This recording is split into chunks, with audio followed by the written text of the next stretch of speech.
Hello everyone, আসসালামু আলাইকুম। আজকে আমি এসএসসি ফিজিক্সের সবচেয়ে ইম্পর্টেন্ট একটা চ্যাপ্টার গতি সম্বন্ধে আলোচনা করতে যাচ্ছি। আসলে সবচেয়ে ইম্পর্টেন্ট বলার কারণটা হলো এসএসসি বোর্ড পরীক্ষায় এই অধ্যায়টা থেকে প্রতি বছরই অনেক বেশি পরিমাণে সিকিউ এবং এমসিকিউ কোশ্চেন হয়ে থাকে। তোমরা যদি তোমাদের টেস্ট পেপারগুলো অ্যানালাইসিস করো তাহলে দেখতে পাবে প্রতি বছরই এই অধ্যায় থেকে 2-3টা করে সিকিউ এবং অনেক বেশি পরিমাণে এমসিকিউ হয়ে থাকে। তো চলো শুরু করি আজকে। ফার্স্টে আমাদের বুঝতে হবে গতিটা কি। আসলে কোনো বস্তুর অবস্থা চলমান অবস্থাকেই গতি বলে। কিন্তু তার আগে আমাদের বুঝতে হবে পারিপার্শ্বিকতা সম্বন্ধে। আচ্ছা ভাইয়া, পারিপার্শ্বিকতা কেন এত ইম্পর্ট্যান্ট? যদি তোমার পারিপার্শ্বিকতা নির্ধারণ না থাকে তাহলে তুমি বুঝতে পারবে না বস্তুটা গতিশীল নাকি স্থিতিশীল। সাপোজ তোমার এখানে একটা গাছ এবং এখানে তুমি দাঁড়িয়ে আছো এবং এই জায়গাটাতে একটা গাড়ি আছে। এখন যদি এই গাড়িটা যদি পারিপার্শ্বিকতা যদি না থাকে তাহলে গাড়িটা স্থিতিশীল নাকি গাড়িটা গতিশীল, তাহলে কিন্তু এই গাড়ির ভেতরে থাকা যাত্রীটা বুঝতে পারবে না। কিন্তু এই পারিপার্শ্বিক থাকার কারণে এই বাসের এই গাড়ির ভেতরে থাকা যাত্রীটা কিন্তু বুঝতে পারবে যে সে আসলে গতিশীল। আচ্ছা, এই জন্য আমাদের গতির সংজ্ঞা এভাবে দিতে হবে যে পারিপার্শ্বিকের সাপেক্ষে কোনো বস্তুর অবস্থা গতিশীল অবস্থাকেই বলে গতি। আচ্ছা, তাহলে স্থিতিটা কি? পারিপার্শ্বিকের সাপেক্ষে কোনো বস্তুর গতিশীল না হয় তাহলে আমরা সেটাকে বলতে পারি স্থিতি। আচ্ছা, গতির অনেক প্রকারভেদ রয়েছে। তো ফার্স্টেই আমাদের বইগুলোতে যেগুলো সম্বন্ধে আলোচনা করা হয়েছে, চলন গতি, সরলরৈখিক গতি, ঘূর্ণন গতি এবং পর্যাবৃত্ত গতি। এই 3টা গতিটা পরীক্ষায় তেমন বেশি না আসলেও সবচেয়ে বেশি যেটা আসে সেটা হচ্ছে এই পর্যাবৃত্ত গতি। এটা সম্বন্ধে মোটামুটি একটু বেশি ধারণা দেওয়ার চেষ্টা করব। তো তার আগে আমাদের জানতে হবে যে চলন গতি কাকে বলে। আচ্ছা, কোনো বস্তুর গতি যদি এমন হয় যে বস্তুটির সকল কণা সমান সময়ে সমান দূরত্ব অতিক্রম করে, তবে এরূপ গতিকেই বলে চলন গতি।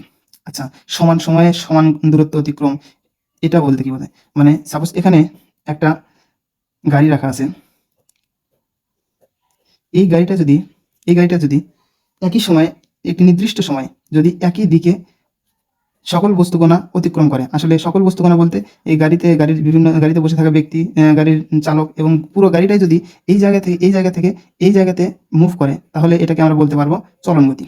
আচ্ছা, সরলরৈখিক গতি কি? আচ্ছা, সরলরৈখিক গতি যদি চলন গতি যদি সরলরেখা বরাবর হয় তাহলে এটাকে আমরা বলতে পারবো সরলরৈখিক গতি। তারপরে আসে আমাদের ঘূর্ণন গতি। ঘূর্ণন গতিটা হলো এই পর্যাবৃত্ত গতিরই একটি শ্রেণীবিভাগ বলতে পারো। আসলে একটি বস্তু যখন তার তার নির্দিষ্ট অক্ষকে কেন্দ্র করে সম্পূর্ণ একটা নির্দিষ্ট পথে অতিক্রম করে আবার পুনরায় ওই পথে আসে, তাহলে সেটাকে আমরা বলতে পারবো ঘূর্ণন গতি।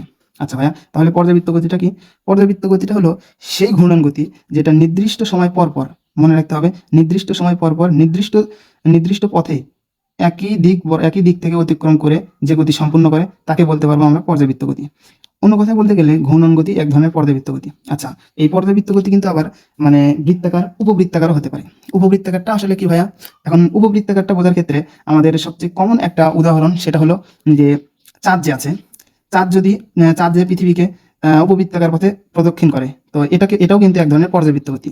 এই জন্য বলা হয় যে পর্যাবৃত্ত গতি। আবার ঘড়ির কাঁটার গতিও কিন্তু এক ধরনের পর্যাবৃত্ত গতি। আমরা কি জানি যে ঘড়ি একটা নির্দিষ্ট দূরত্ব অতিক্রম করে এটা নির্দিষ্ট সময় পর পর একটা সার্কেলে ঘুরে আসে, কিন্তু চাঁদও কিন্তু পৃথিবীকে উপবৃত্তাকার পথে একটা নির্দিষ্ট সময় পর পর অতিক্রম করে আবার তার অবস্থানে ফিরে আসে। তাহলে এটাকে আমরা বলতে পারি পর্যাবৃত্ত গতি। আচ্ছা, তারপর আসে ভেক্টর রাশি সম্বন্ধে, ভেক্টর রাশি এবং স্কেলার রাশি।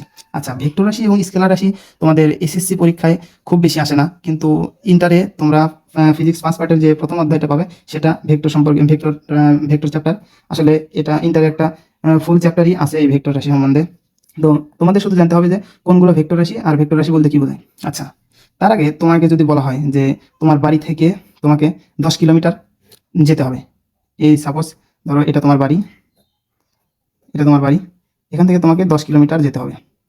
এখন তুমি কিন্তু বুঝতে পারবে না যে 10 কিলোমিটার আসলে তোমাকে কোন দিকে যেতে হবে, এটা উত্তর দিকে যেতে হবে না পূর্ব দিকে যেতে হবে না পশ্চিম দিকে যেতে হবে। কোনো ডিরেকশন ডিফাইন করে না দিলে কিন্তু তুমি বুঝতে পারবে না যে আসলে তোমাকে তোমার বাড়ি থেকে 10 কিলোমিটার কোন দিকে যেতে হবে।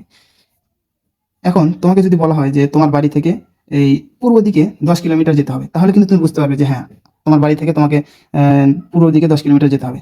এই যে তোমাকে যে 10 কিলোমিটার মানটা বলে দেওয়ার সাথে সাথে একটা দিক কিন্তু বলে দেওয়া হলো, এই দিকটা, মান এবং দিকটা যে রাশির মাধ্যমে প্রকাশ পায় সেগুলোই হচ্ছে ভেক্টর রাশি। আবার যে রাশিগুলোর ক্ষেত্রে কেবলমাত্র মানগুলো বলে দিলেই সবকিছু ঠিক হয়ে যায়, সে রাশিগুলোকে বলে হচ্ছে স্কেলার রাশি। যেমন তোমার ওজনই ধরতে পারো। সাপোজ কেউ যদি তোমাকে বলে যে তোমার ওজন কত, তুমি যদি বলো যে 50 কেজি, তাহলে কিন্তু এখানে মান বলে দিলেই হয়ে যায়। তোমাকে কিন্তু আলাদা করে বলতে হয় না যে তোমার ওজন 50 কেজি দক্ষিণ দিকে, তোমার ওজন 50 কেজি পূর্ব দিকে, এরকম কিন্তু বলতে হয় না। তাই মনে রাখতে হবে একটা, যে যে রাশি প্রকাশের জন্য মান এবং দিক উভয়ের প্রয়োজন হয় সেটা হচ্ছে ভেক্টর রাশি, এবং যে রাশি প্রকাশের জন্য কেবলমাত্র মানই যথেষ্ট তাকে বলা হয় স্কেলার রাশি। আচ্ছা, এখন আমরা চলে যাব দূরত্ব এবং সরণ সম্পর্কিত টপিকে। আচ্ছা, দূরত্ব তো মোটামুটি আমরা সবাই বুঝি, যে সাপোজ তুমি যে জায়গাতে এখন দাঁড়িয়ে আসো সেই জায়গা থেকে যদি 5 মিটার দূরে চলে যাও, সেটাকে বলা হচ্ছে ওই সেই অতিক্রান্ত পথই হবে তোমার দূরত্ব। আচ্ছা, এখন সরণটা তোমাদের কাছে নতুন মনে হতে পারে। আসলে সরণটা নতুন বলতে তেমন কিছু না, সরণ হচ্ছে সরল রৈখিক পথে অতিক্রান্ত দূরত্বই হচ্ছে সরণ।